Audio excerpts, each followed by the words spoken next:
우리는 위대한 일, 성취를 이룬 사람을 보면은 저 사람은 평안하고 건강해서 어떤 문제도 없어서 저 일을 이루었을 거야, 이런 생각을 하게 됩니다.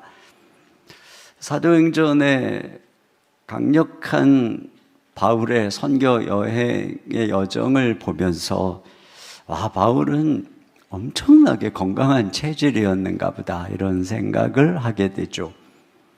그런데 오늘 본문에 보면 바울이 자기에게는 육체에 가시가 있다는 겁니다. 그것도 무려 14년 동안 자기 몸에 육체에 가시가 있고 자기가 그것을 하나님께 제거해 달라고 3번이나 기도를 했는데 그게 사라지지 않고 지금 이 순간도 자기를 찌르고 괴롭히고 있다, 이렇게 고백을 하고 있어요.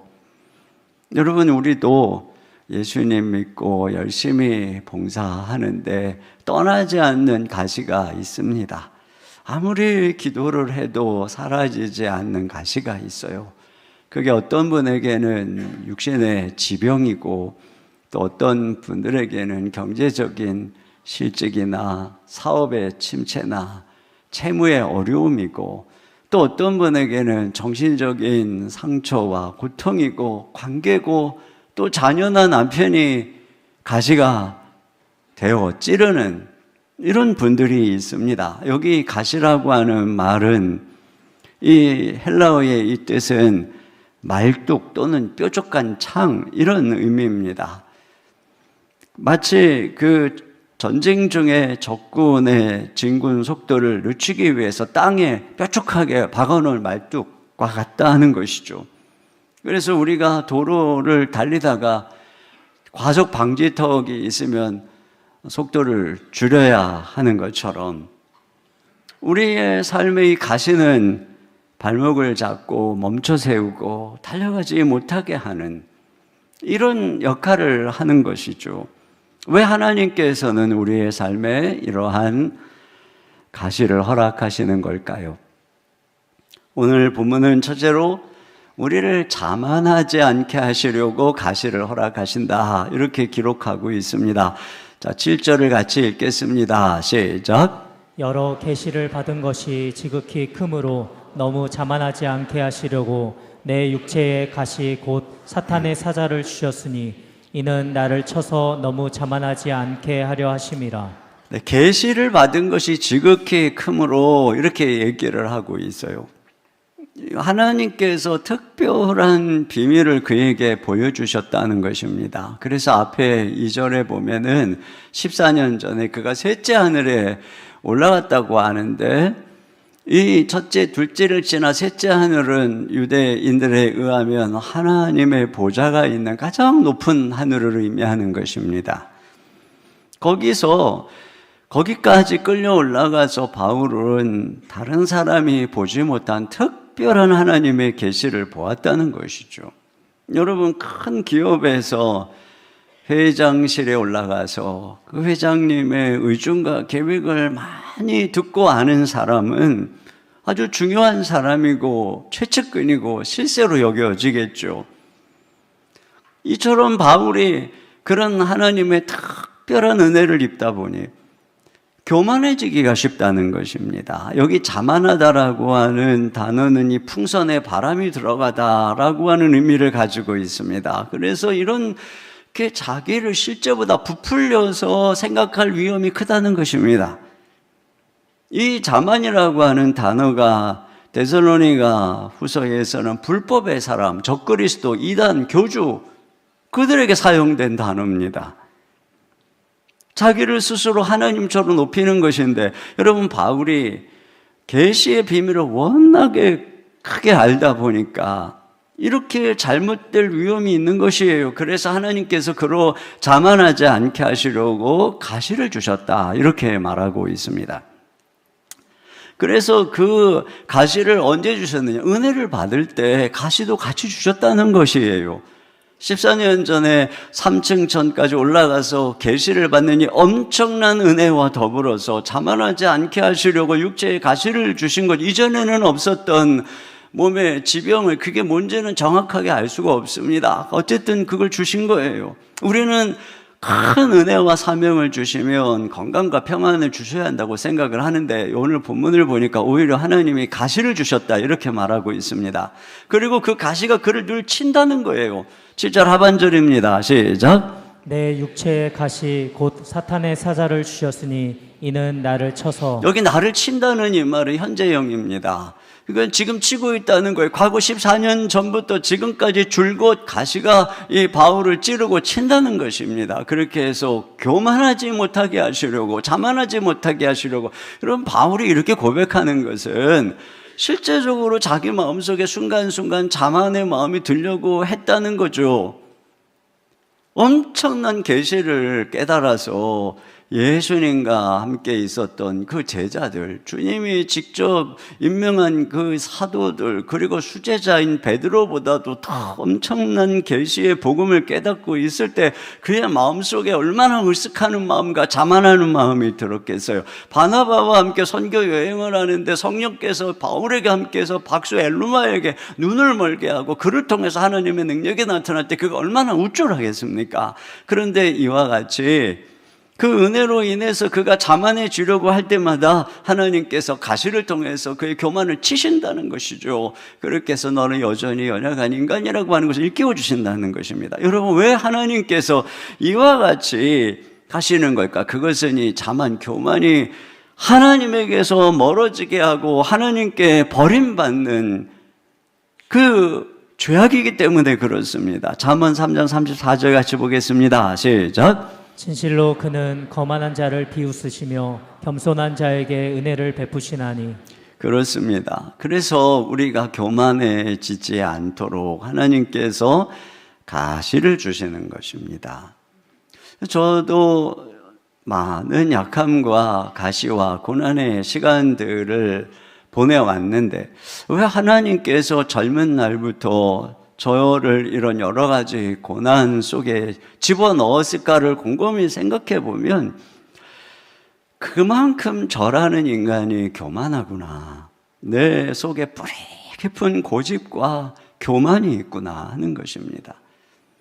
그렇죠. 그래서 하나님께서 가시를 통해서 우리의 교만을 꺾는 것이에요. 그러니까 우리가 은혜를 받는 것도 중요하지만 더 중요한 것은 그 은혜를 지키는 것이죠. 근데 그 은혜 받았다고 내가 그 자리에 있다고 고집을 부리고 교만하면 결국 잃어버리는 것이에요. 하나님이 끌어내리는 것입니다. 그러니까 더 중요한 것은 그 은혜를 지키는 거예요. 그래서 바울이 뭐라 그러냐면은 이 하나님이 가시라고 하는 은혜를 통해서 자기를 치실 뿐 아니라 또 바울은 뭐래?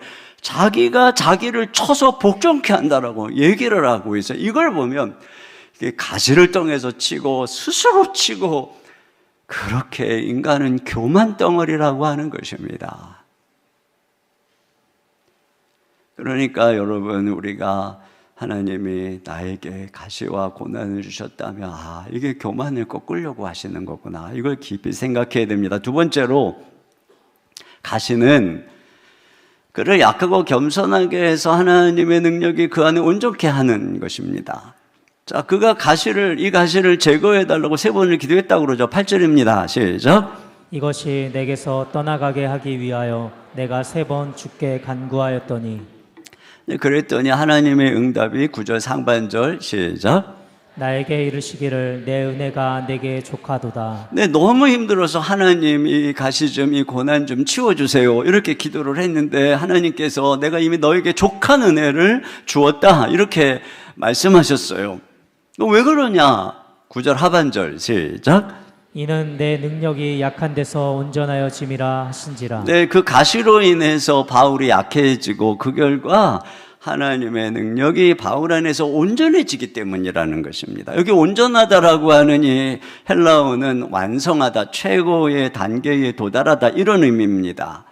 그러니까 이 약함을 통해서 바울 안에 능력이 최고조의 수준으로 이른다는 것이죠. 그러니까 이 가시가 소극적으로는 거만하지 않게 해서 하나님이 버림받지 않게 하는 것이고, 적극적으로는 하나님의 능력이 온전히 바울 안에 거하도록 그렇게 해주시는 은혜라고 하는 것이죠.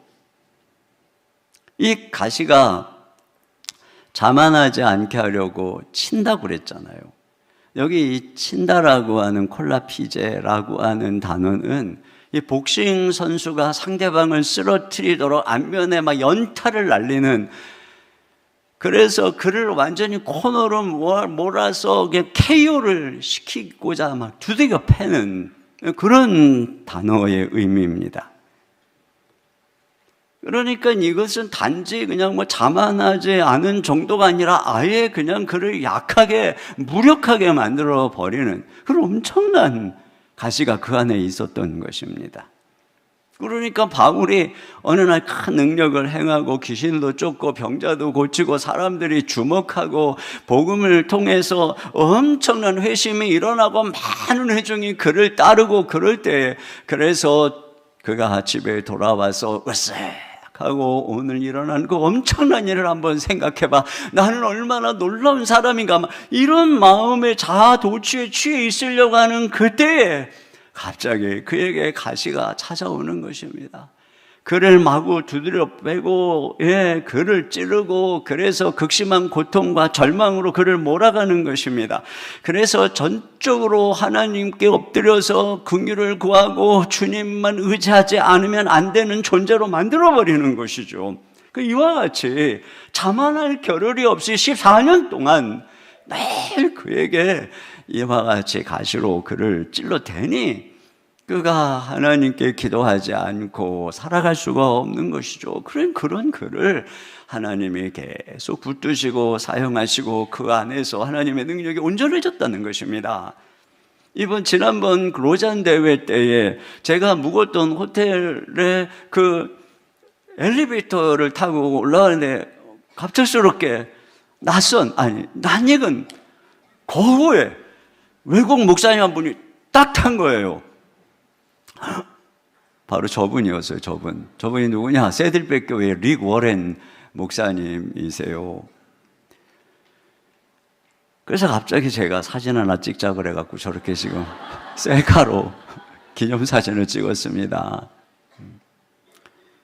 이분이 누구냐? 여러분이 잘 아시는 목적이 이끄는 삶이라고 하는 책을, 세계적인 베스트셀러입니다. 몇 천만 부가 팔렸다고 그래요.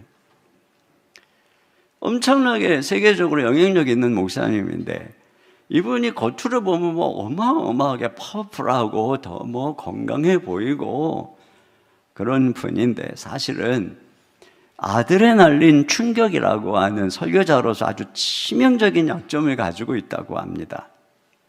그래서 설교나 강연을 하려고 강단에 서면 아드레날린이 막 이제 흥분을 하니까 비정상적으로 분비가 되고 나는데, 그렇게 되면 시야도 흐려지고 열도 나고 두통도 나고 심지어는 공황장애가 일어난다는 거예요. 그래서 마치 아주 높은 엠파이어 스테이트 빌딩에 매달려서 밑을 내려다보는 그 까칠한 이런 두려움을 그 설교 시간에 느끼고 난다는 겁니다.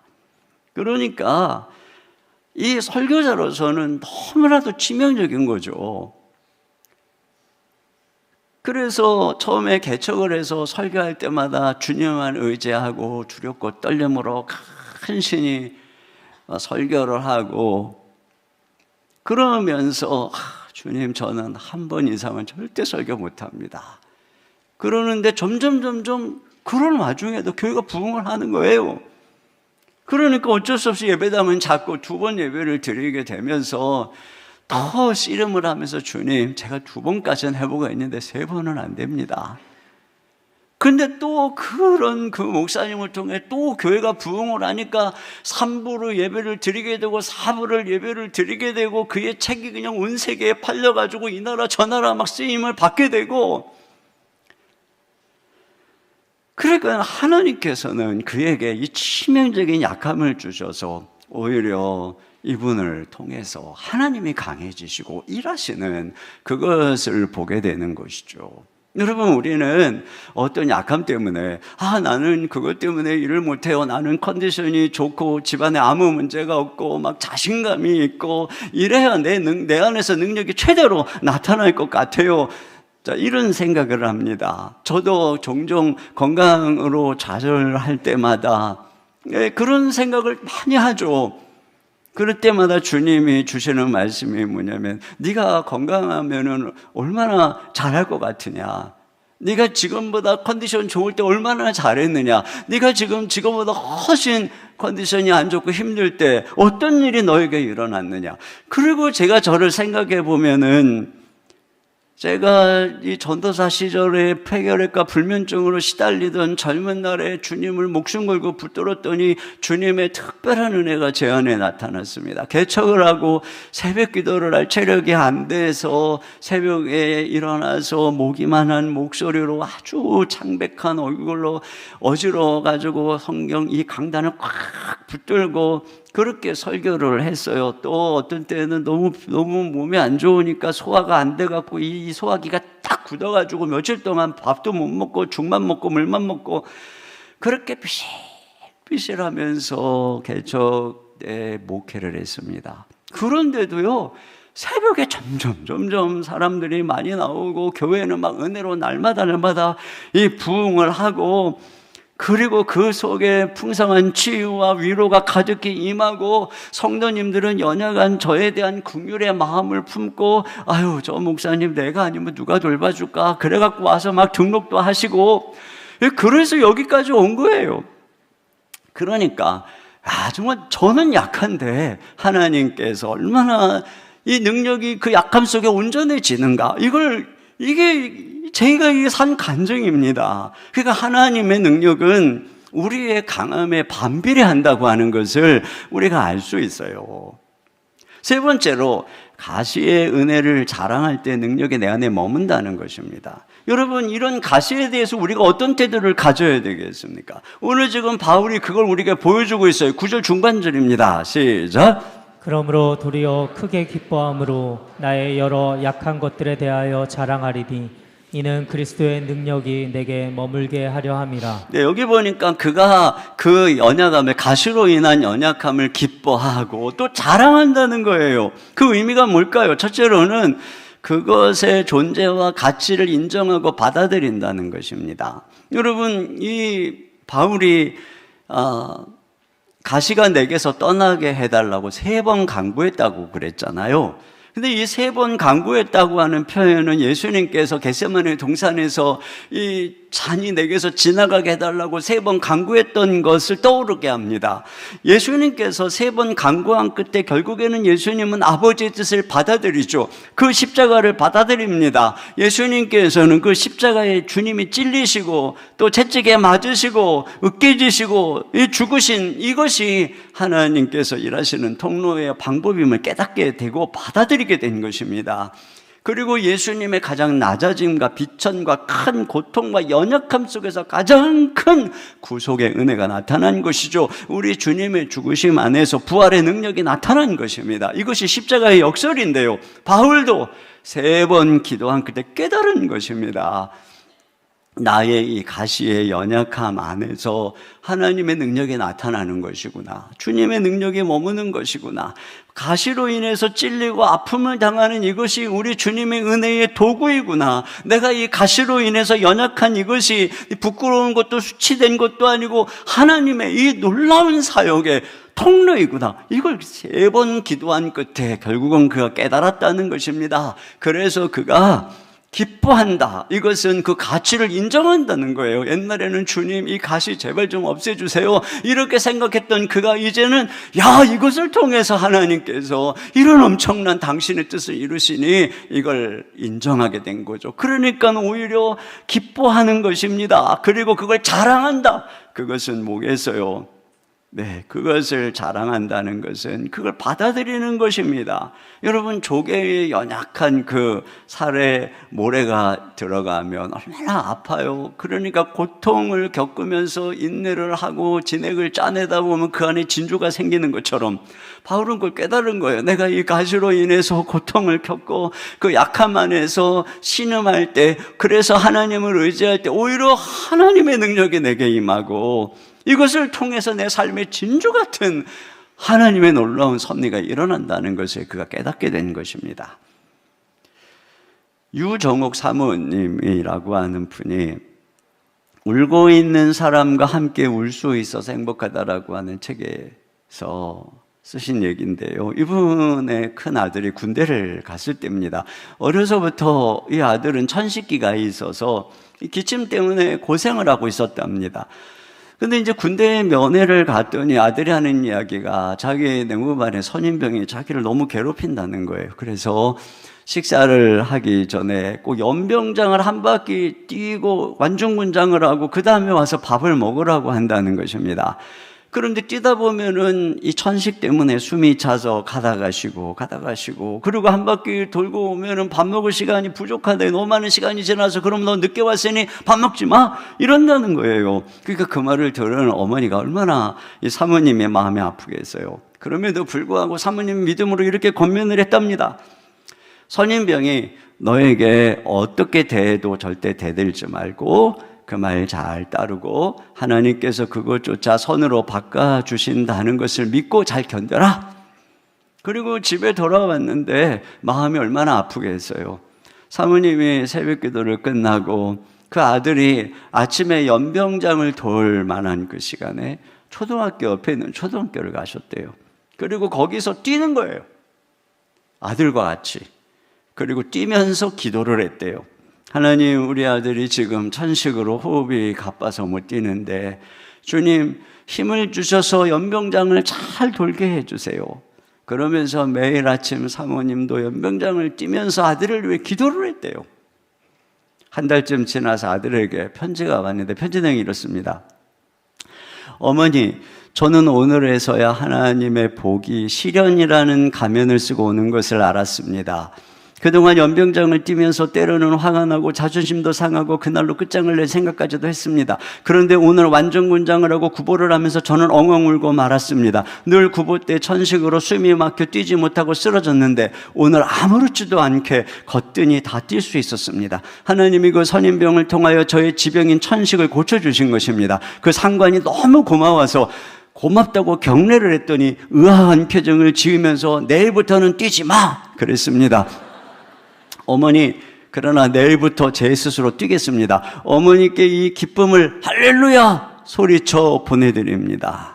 여러분, 이 고약한 선임병이라고 하는 가시를 만났지만 그것을 참고 수용하니까 어려서부터 알았던 이 천식이 고침을 받은 것입니다. 이처럼 우리 인생의 가시의 고통 안에는 하나님의 놀라운 축복이 숨겨져 있습니다. 그러므로 그것을 믿고 기뻐하고 자랑하고 받아들이고 짊어지는 것입니다. 두 번째로 약함을 자랑한다는 것은 주님을 높인다는 의미입니다. 자, 이렇게 자랑하는 이유를 9절에 뭐라 그러냐면 이는 그리스도의 능력에 내가 머물게 하려 함이라. 근데 여기에 머문다라고 하는 이 단어는 장막에 머문다 이런 의미로 구약으로 치면은 쉐키나라고 하는 의미입니다. 하나님이 임재하신다라고 하는 것이죠. 여러분, 하나님께서 언제 임재하고 머무실까요? 그것은 우리가 그분을 높이고 그분께 영광을 올려드리고 그분을 찬양할 때인 것이죠. 그런 면에서 우리가 자신의 약함을 자랑한다는 것은 그분을 높이는 것입니다. 내가 약하다고 말할수록 이 일은 내가 한 것이 아니고 하나님이 한 것입니다 라고 말하는 것이기 때문이죠. 그러니까 내가 약함을 자랑함으로써 그는 하나님께 모든 영광을 올려드리는 것입니다. 그렇게 함으로써 언제나 하나님이 내 안에 머물기를 바랐던 것이죠. 그러나 여러분, 반대로 우리가 어떤 성취 앞에서 자신의 강함을 드러낼수록 이것은 다 내가 했습니다 이렇게 말하는 격이 되는 것이고 이것은 교만이고 자만인 것입니다. 하나님의 영광을 가로채는 것이에요. 그렇다면 하나님께서는 그 사람 안에 더 이상 거하지 않게 되는 것입니다. 그러니까 우리 주님께서 늘 내 속에 머물게 하시기 위해서 우리의 약함을 자랑한다는 것이에요. 그러나 여러분, 우리가 약함을 고백하고 자랑한다는 것은 사실은 사람들에게 우습게 보일 위험이 있습니다. 사도행전에서 바울이 루스드라에서 안진뱅이를 일으켰더니 사람들이 그 놀라운 기적을 보고 와, 제우스와 이 헤라클레스 신이 지금 사람이 돼서 우리 가운데 왔다라고 생각을 하고 그 앞에 제물을 가지고 와서 제사를 드리려고 그랬어요. 그러니까 바울과 바나바가 옷을 찢고 우리도 너희랑 똑같은 사람이다, 그렇게 진정을 시키고 복음을 전했습니다. 그런데 얼마 안 있어서 유대인들이 와가지고 이 사람들을 충동을 했어요. 나쁜 사람들이라고, 사기꾼이라고 하면 충동을 했겠죠. 그래갖고 이 사람들이 갑자기 돌변해가지고 그들을, 바울을 돌로 쳐서 죽이려고. 그래 바울이 그냥 거의 죽은 것처럼 쓰러졌습니다.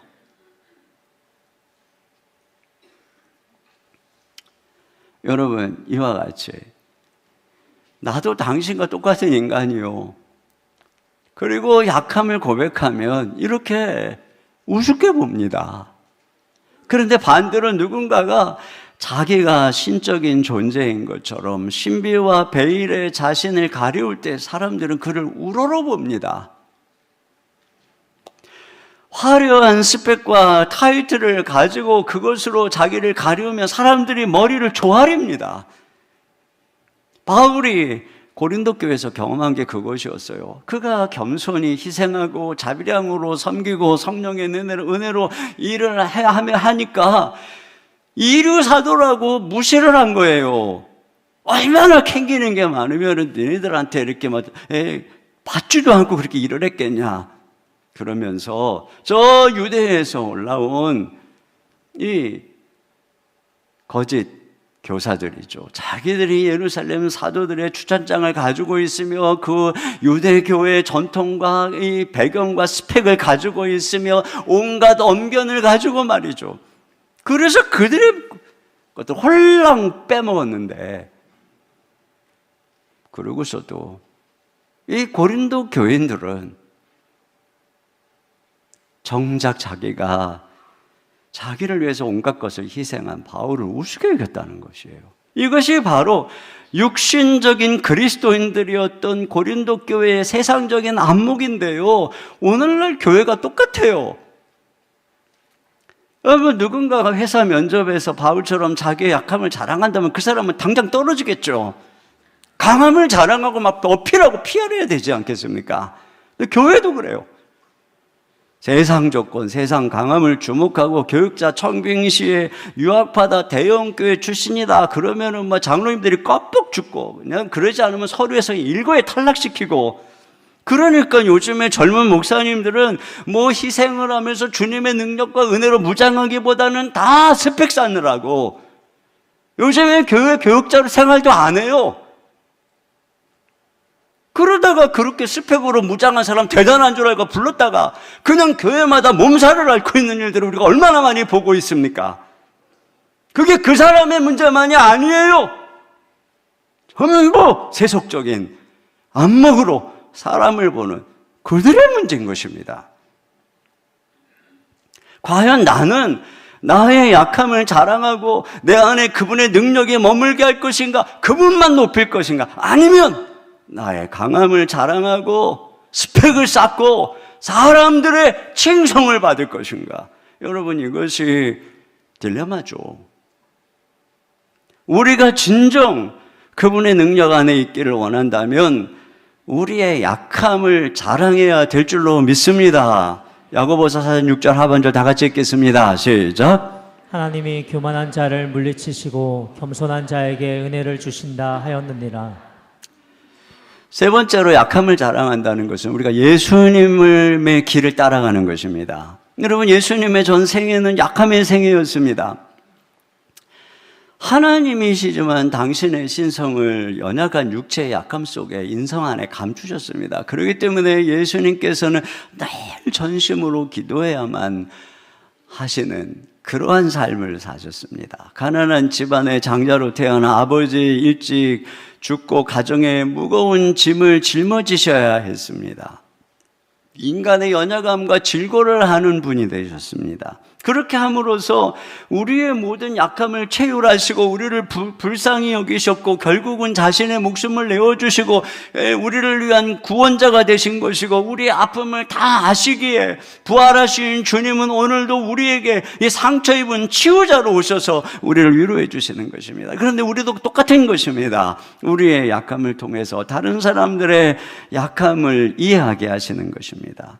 보통 머리 좋아가지고 공부 별로 안 해도 시험 잘 보고 하는 사람들은 다른 공부 못하는 학생들을 이해를 못합니다. 어디 아파보지도 않고 병원 한번 안 가본 사람들은 약한 사람을 잘 이해 못합니다. 별 실패 없이 성공한 사람들도 다른 힘든 사람들 잘 이해 못합니다. 이런 사람들은 학력 좋고 똑똑하고 유능할지 모르지만 절대로 이런 사람들은 지도자로 크게 쓰임받지 못하는 것입니다. 그런 자리에서 교만해지고 자만해지기가 쉬운 것이죠. 물론 여러분 우리가 하나님의 사역을 잘 감당하려면 지극히 큰 계시의 은혜 능력이 필요할 것입니다. 그러나 그것 못지않게 중요한 것은 다른 사람들의 아픔과 약함에 공감하고 이해할 줄 아는 것이에요. 근데 여러분 바울 초기 사역을 보면은 1차 선교 여행 시에 마가가 중간에 포기했다고 완전히 그는 찍혔습니다. 그래가지고 나중에 바나바가 그래도 한 번 더 데려가자 그랬더니 바울이 절대 걔는 안 된다. 그래가지고 둘이 완전히 갈라서지 않습니까? 그걸 보면은 바울은 엄청난 열정과 확신이 있지만 인간미가 없어요. 다른 사람의 약함을 이해할 줄을 몰라요. 여러분 연약한 인간이 사는 세상에 인간미가 없는 사람이 아무리 똑똑한들 무슨 사역을 하겠습니까? 사명의 본질은 사람을 구원하는 것입니다. 그런데 그 사람을 이해하지 못하는 사람이 아무리 열정이 있다고 한들 무슨 사역을 하겠어요? 그러니까 하나님께서 바울에게 가시를 주신 것입니다. 그래가지고 그가 점점 변화되는 것이죠. 이 바울 안에 육체의 가시를 두심으로 인해서 결국은 바울은 점점 나중에는 마가도 포용하는 사람이 되는 것이죠. 결국 우리도 마찬가지인 것입니다. 여러분 우리도 똑같아요. 우리도 가시 없고 평안하면요 우리도 똑같이 아주 교만한 사람 되는 것입니다. 그러나 이 가시를 통해서 우리가 다른 사람의 약함을 이해하게 되고 공감하게 되고 상처 입은 치유자가 돼서 세상을 치유하는 존재로 부름받게 되는 것입니다. 미국에서 흑인 노예 해방 운동을 일으킨 배우의 쓰임받은 되게 유명한 책이 하나 있는데 엉클 톰스 캐빈이라고 하는 이 톰 아저씨의 오두막집이라고 하는 책입니다. 많은 분들이 읽어보셨겠지만 이 톰 엉클 아저씨, 톰 아저씨 정말 신실하고 착하고 성실한 그가 노예 생활을 하면서 결국에는 악한 백인 주인에게 혹독하게 고통을 당하고 매를 맞고 결국은 죽어가는 이게 핵심이죠. 그 과정을 통해서 그걸 읽으면서 이 노예들의 인권과 그들의 고통에 많은 사람들이 공감하게 하고 이 노예를 소유하고 있는 이 백인들의 마음에 경종을 일으키고 결국에는 노예 해방에 굉장히 영향을 미쳤던 책이 된 것인데 이 책을 쓴 계기가 있어요. 저자인 해리엇 비처 스토브인이 여러 자녀가 있었는데 그가 가장 귀여워하던 막내가 어느 날 세상을 떠나게 됩니다. 그 막내 아들을 잃었을 때 세상의 모든 것을 잃은 것 같았고 눈알 감으나 뜨나 그 자녀 생각뿐이었어요. 그렇게 마음 아픈 것을 생각하다가 이 세상에는 나와 같은 슬픔을 당하는 사람들이 얼마나 많을까 하는 생각을 하게 됐고 그러다가 흑인들의 형편을 보았어요. 자, 흑인 어머니는 자녀가 죽지 않아도 다른 사람에게 팔려감으로 나와 같은 슬픔을 당하는 가족이 생이별을 당하는 그 슬픔을 가슴 깊이 느낀 것입니다. 자기의 고통 안에서 그 자식을 잃어버리는 그 흑인 부모들의 아픔을 느끼면서 그러면서 이 책을 쓰게 된 것이에요. 이걸 읽을 때 많은 미국 사람들의 양심을 찌르게 되었고 결국은 흑인 노예 해방으로 이어지는 데 굉장히 중요한 역할을 하게 된 것이죠.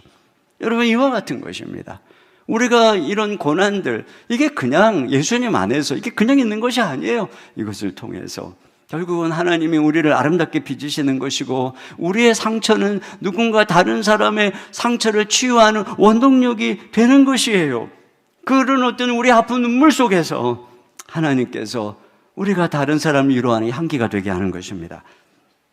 오늘 우리는 이러한 가시의 은혜를 다시 한번 생각했으면 좋겠어요. 성찬식을 이 시간에 진행하면서 우리를 위해서 모든 걸 내어주시고 깨지시고 죽으시고 찔리시고 생명 주신 그 주님의 그 놀라운 은혜 속에서 우리를 향한 치유와 생명이 흘러나오는 것을 기억하고 우리도 누군가에게 이러한 우리의 가시의 은혜가 누군가에게 위로가 되는 인생으로 쓰임받길 원합니다. 자, 이런 마음으로 우리가 오늘 성찬식에 참여하기를 소망합니다.